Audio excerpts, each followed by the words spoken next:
The next time you check into a hospital and they slide an electronic signature pad across the desk asking you to sign a few routine digital forms, stop. Do not touch that stylus.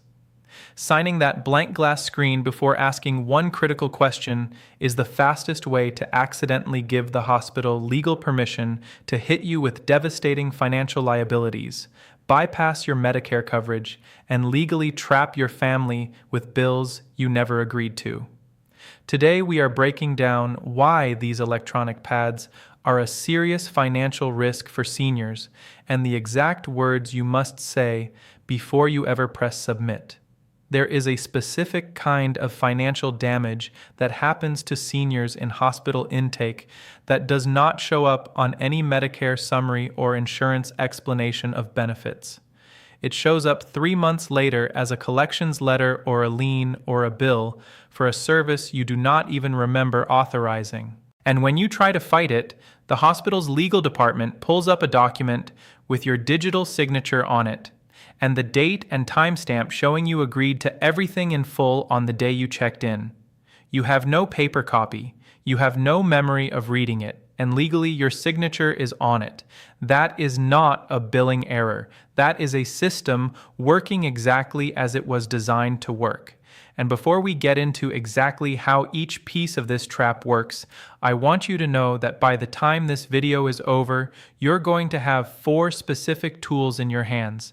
Not general awareness, not be careful out there. 4 exact moves, including the precise words to say out loud at that intake desk that flip the entire power dynamic in your favor. Most hospitals are counting on the fact that their patients do not know these words exist. After today, you will. Stay with me because the first one is the piece almost nobody sees coming, and it starts the moment the clerk hands you that pad. Number 4, the invisible text trap. When a hospital intake clerk hands you an electronic signature pad, what do you actually see on the screen? Usually one of 2 things. Either a small box that says sign here with a blank space waiting for your stylus, or a tiny scrolling window, maybe 4 lines of text visible at a time with a 0, with a sign below prompt underneath it. What you do not see is what is attached to that signature. In most hospital systems, the electronic pad is connected to a document management platform. When you sign that pad, your signature is not just going onto the screen in front of you, it is being applied to a full legal document, sometimes 10, 15, 20 pages long that lives inside the hospital software. The screen you are looking at is a window, a very small window, and the room behind it is enormous. The intake clerk is not hiding this from you because they are malicious. Most of them do not even think about it. This is just the system they were trained to use. Click, sign, next patient. But the result for you is that you have legally consented to a document you were physically unable to read on the device in front of you. Think about what that means. If you had handed someone a 20-page contract and covered 19 of those pages with a piece of black paper before asking for your signature, you would walk away. You would not sign it. But when the same thing happens on a glass screen with a blue glow, most people sign without hesitation. The technology makes it feel routine. That feeling is exactly what the system is counting on. Number 3, the digital split-second agreement. Here is where it goes from one problem to several problems happening simultaneously.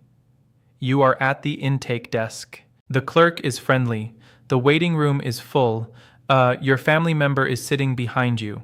The clerk clicks something on their computer and says, "Okay, I just need a few more signatures."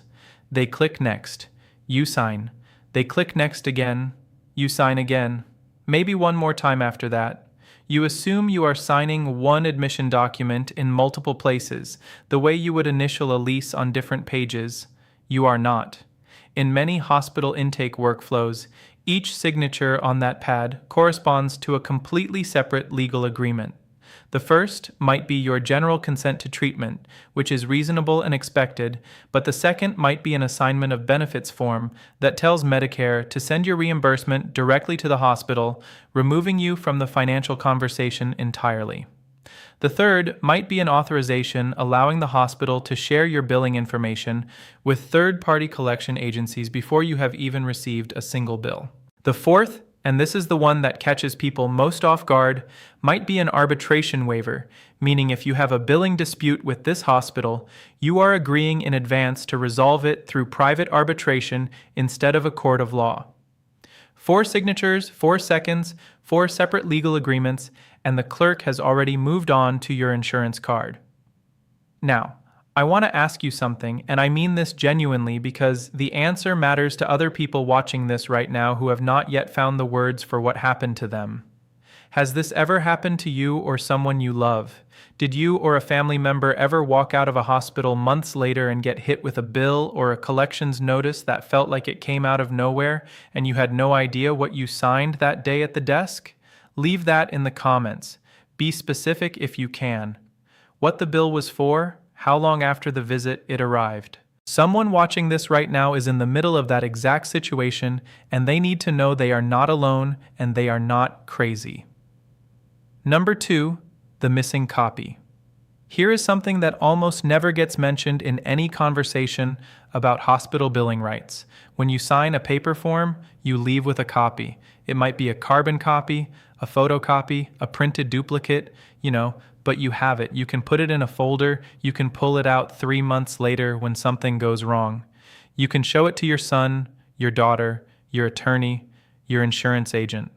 That copy is your proof of exactly what you agreed to. When you sign an electronic pad, that document goes into the hospital's database the moment you lift the stylus. In most cases, you are not handed a printed copy of the full document text, the actual pages of legal language your signature was applied to. You might get a receipt, you might get a 1-page summary of your visit, but the full contract, the actual terms, most seniors never see them again. And this matters enormously when something goes wrong. This is where I want to give you something you can use the next time you are in that chair at the intake desk. Because here is the critical thing to understand. You have rights in this moment. Under U.S. contract law, a signature can be legally challenged if you were not given a reasonable opportunity to read what you were signing. Courts have repeatedly held that consent requires awareness, meaning if a document was presented in a way that made it physically impossible to read, that agreement may not hold up.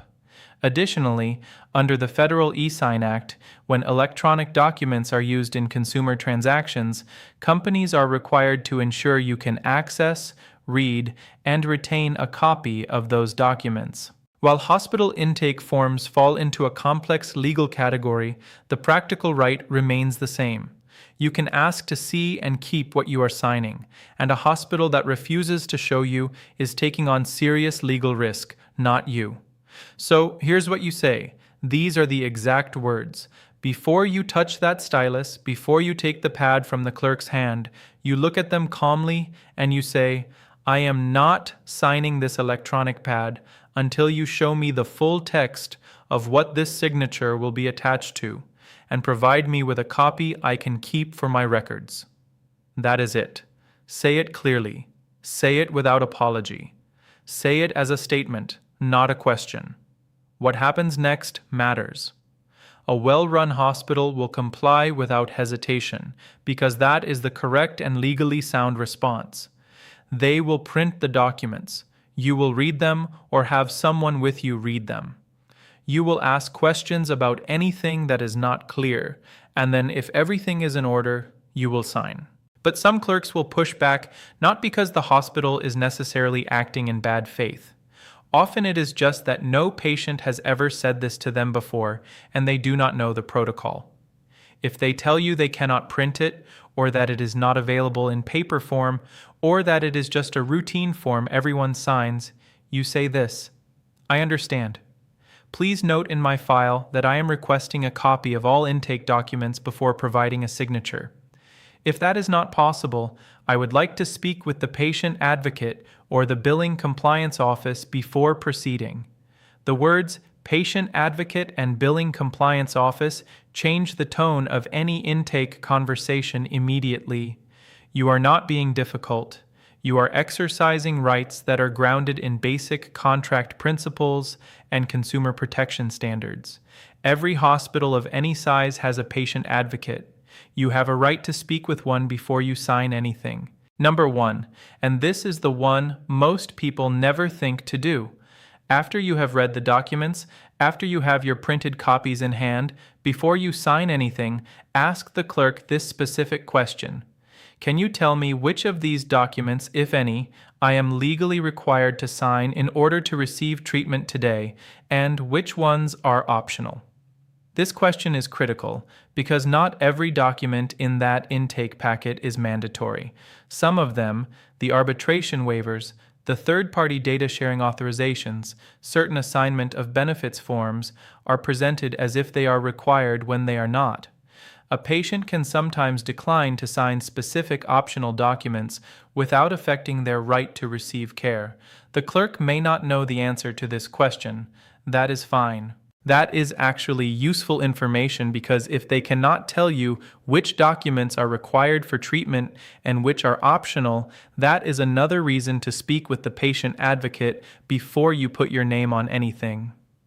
Dorothy, 68, a retired office manager from Phoenix, Arizona, used exactly this approach before a scheduled hip surgery. The intake clerk handed her the pad and said it was all standard. Dorothy asked for printed copies. The clerk seemed confused but printed them. Dorothy spent 15 minutes reading them in the waiting room. She found an optional arbitration clause on page 11 and declined to sign that specific page. The clerk initially said she had to sign everything. Dorothy asked for the patient advocate. The patient advocate confirmed the arbitration clause was optional. Dorothy did not sign it. 8 months later, when Dorothy had a billing dispute over anesthesia charges, she was able to take her case to a consumer arbitration board of her choosing instead of the hospital's private arbitration system. She won her dispute and recovered $2,100. She said, "I spent 15 minutes reading those papers. That 15 minutes was worth $2,100 and my dignity." If you are watching this and you have a spouse, a sibling, or an adult child who is scheduled for any kind of hospital visit in the next few months, whether it is a procedure, an overnight stay, or even an outpatient appointment that requires check-in, they need to see this video. Not because hospitals are all acting dishonestly, but because a system that moves fast and assumes you will not ask questions is a system that rewards the people who do ask questions. Be one of those people. Help the people you love. Be one of those people. Now, here is what I want you to do before this week is out. Print out or write down those 2 sentences, the ones you say before touching the pad and the one you say if they push back. Put that paper in the same place you keep your insurance card, your Medicare card, and your list of medications. That piece of paper is your financial intake protection kit. Carry it to every hospital visit, every outpatient appointment, every procedure check-in for the next 30 days. At the end of 30 days, I want you to notice something. The feeling of walking into a medical setting and knowing you have a specific protocol, knowing you have the exact words ready, is completely different from walking in hoping nothing goes wrong. If you found this useful, subscribe before you leave this page. Next week, we are going into what Medicare's explanation of benefits document is actually telling you, and the specific line that most seniors skip over that reveals whether a provider is secretly billing you twice for the same service. If you are on Medicare, that video is not optional.